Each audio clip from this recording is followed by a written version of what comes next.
Although a lot of recent reporting centered around the recent plea deal that Mayo Zambada, one of the leaders, if not the leader, of the Sinaloa cartel, entered with federal prosecutors, I think one name is not getting as much attention that it should be, and is probably even much more impactful, at least within the constructs of analyzing the Jalisco New Generation cartel, and that is Abigail Gonzalez Valencia, or El Cuini.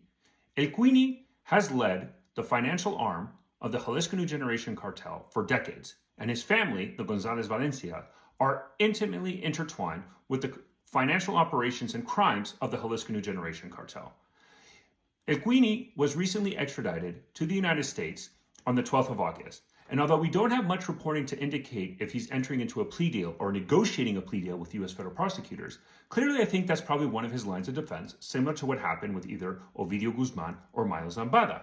And El Cuini has a depth of knowledge on everything related to the Jalisco New Generation cartel.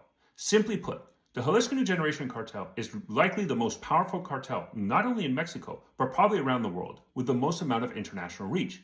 And they did not get to that position without the Gonzalez Valencia familia and El Cuini specifically. They know all the corrupt deals that not only happened in Mexico, but around the world. And he has a depth of knowledge that federal prosecutors clearly want access to further indictments against the Jalisco New Generation cartel and corrupt government officials in Mexico.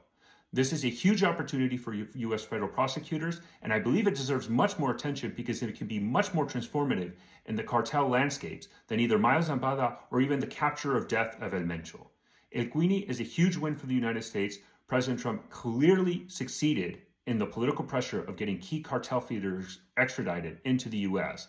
And although El Cuini might not be really well known in U.S. circles, in Mexico he is, and they understand that this is a key win, that he can get a lot of information in Jalisco New Generation and Mexico as a whole.